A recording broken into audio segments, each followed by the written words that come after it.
Earthquakes have struck Venezuela, California, and Japan this year, and a lot of people are genuinely asking whether something has changed with the planet itself. Here is what the actual global earthquake data says, because the honest answer is more reassuring than the headlines might suggest, even though the human toll behind some of these specific events has been genuinely devastating. So let's get right into exactly what happened in each location, and what the broader statistics actually show. Let's start by walking through what actually happened in each of these three places, because treating them individually first makes it much easier to evaluate whether they add up to something unusual when viewed together. In Venezuela, on June 24th of this year, a magnitude 7.2 foreshock struck near Umari in Yaracay State, followed just 30 seconds later by a magnitude 7.5 main shock offshore near La Guaira, west of Caracas. This doublet earthquake sequence became the strongest to hit Venezuela since the year 1900, and the confirmed death toll has since risen above 5,500 people, with more than 16,700 injured and tens of thousands still missing. In the hardest-hit state of La Guaira, an estimated 80% of buildings collapsed. In Japan, on July 28th, a magnitude 7.1 earthquake struck Kyushu Island, centered in Kumamoto Prefecture near the city of Yuki. The death toll from that earthquake rose to 34 people, with additional serious injuries reported, and officials warned that further aftershocks remained likely given the shallow depth of the original rupture. That earthquake struck the exact same prefecture that experienced a devastating sequence back in 2016, when Kumamoto Castle itself suffered severe damage. And in California, over roughly the same general stretch of summer, a noticeably active, but far less severe cluster of moderate earthquakes struck across several different fault zones, including a magnitude 4.1 near Cloverdale in the North Bay, along with smaller quakes near Gilroy, Nyland, and Brawley in the Salton Trough region. None of these California events caused significant damage or injuries, standing in sharp contrast to the genuine catastrophes unfolding in Venezuela and Japan during this same general window of time. So the natural question becomes whether these three stories, unfolding across three completely different continents within roughly a 5-week span, represent evidence that something has fundamentally shifted in global seismic activity.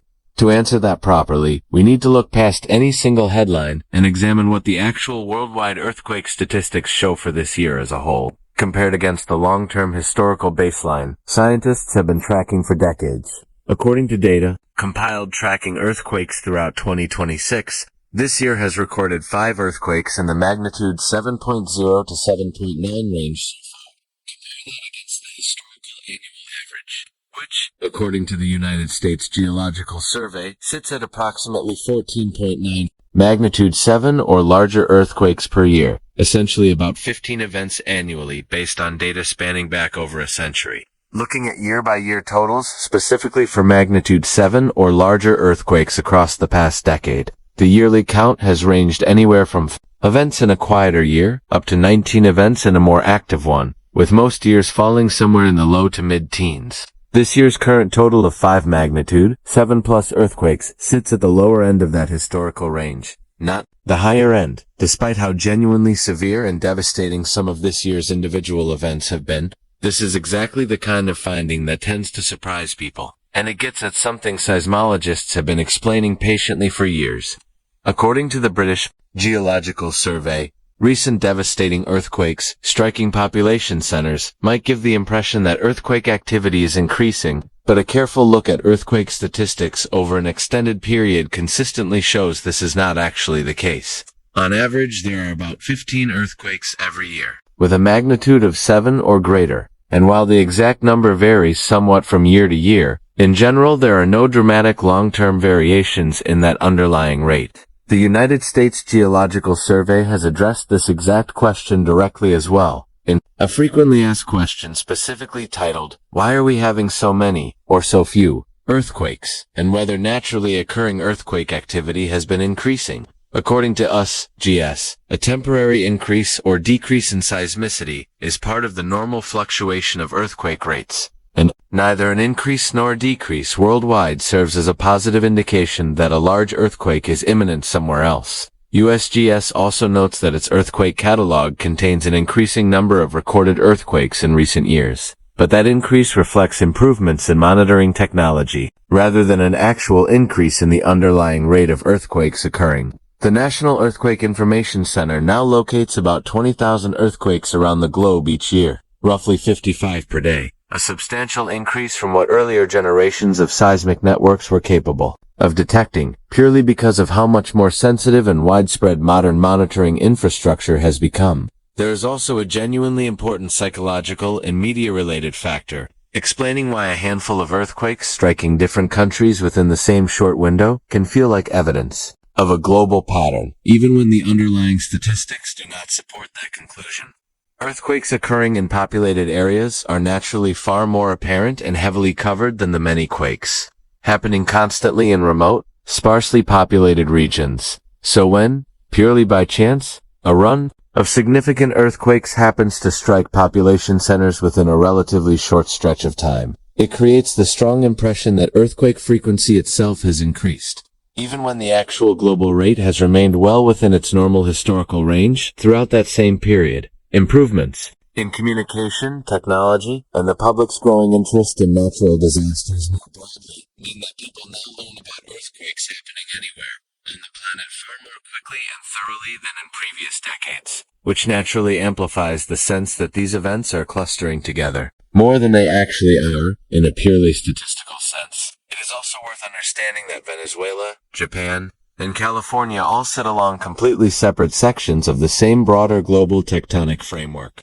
without any direct physical mechanism connecting activity in one location to activity. In another location thousands of miles away, Japan sits along the Pacific Ring of Fire, the horseshoe-shaped zone circling the Pacific Ocean where roughly 90% of the world's earthquakes occur, tracing the boundaries where the Pacific Plate interacts with numerous surrounding plates. California also sits along the Ring of Fire, specifically along the boundary between the Pacific and North American plates. Venezuela, meanwhile, sits along an entirely different plate boundary system, a broad transpressional zone between the Caribbean plate and the South American plate, not directly part of the Pacific Ring of Fire at all. These three regions share the broad, underlying reason why they each experience frequent earthquakes, meaning they all sit near active tectonic plate boundaries. But that shared underlying cause is fundamentally different from any actual physical connection, where an earthquake in one of these locations could trigger or influence seismic activity in either of the other two. Given the enormous distances separating all three regions from each other, the mechanism that can genuinely link one earthquake to another, called stress transfer, where a rupture on one fault measurably changes the stress loading on a nearby fault, generally operates over distances of tens to a few hundred kilometers at most. Venezuela, Japan, and California are separated from each other by thousands of miles of ocean and intervening crust, distances far too great for any documented stress transfer mechanism to meaningfully connect earthquake activity between them. Attributing this year's specific combination of events to some kind of unified planet-wide process would require a mechanism seismologists have never actually documented operating across distances anywhere close to this scale. None of this is meant to minimize how genuinely severe and tragic some of this year's individual earthquakes have actually been. The Venezuela doublet earthquake stands as one of the most destructive natural disasters anywhere in the world this year by any measure, and the Kumamoto earthquake in Japan represents a serious, still unfolding crisis for that entire region, compounded further by the arrival of a tropical storm and the earthquake's immediate aftermath. Both of these events deserve to be taken with the full seriousness their human toll demands.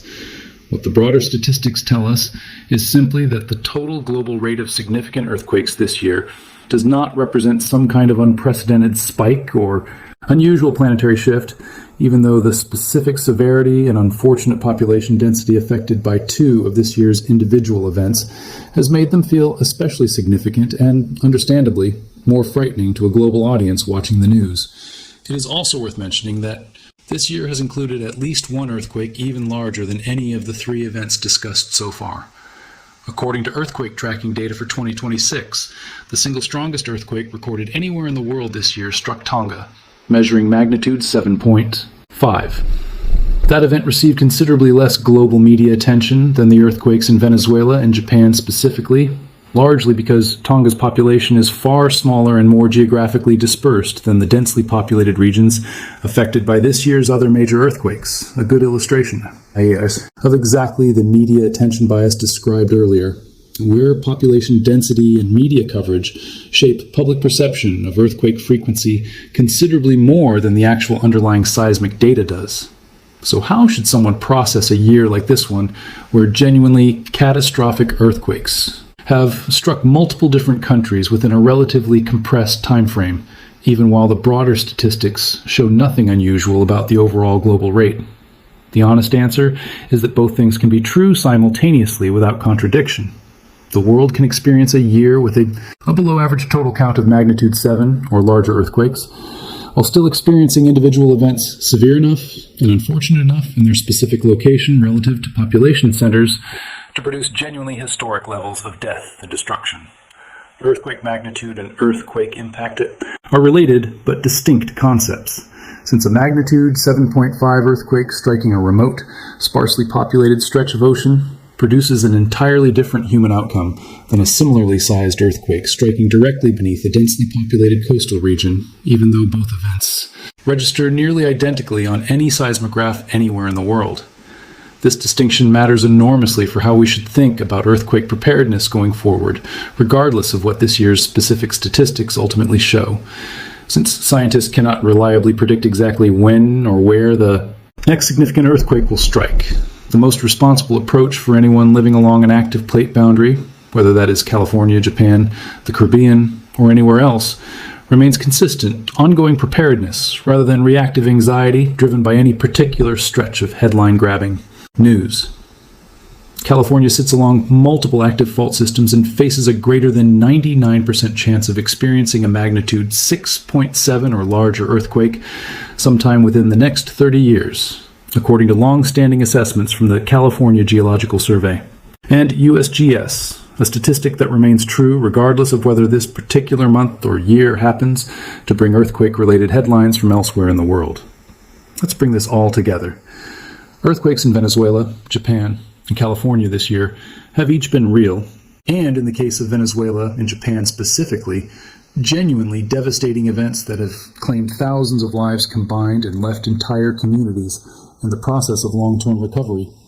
But when measured against the actual global earthquake statistics tracked continuously by USGS and other seismological agencies around the world, this year's total count of significant earthquakes, including 5 events in the magnitude 7 to 7.9 range so far, sits within or even below the normal historical range, rather than representing any kind of unprecedented spike in global seismic activity.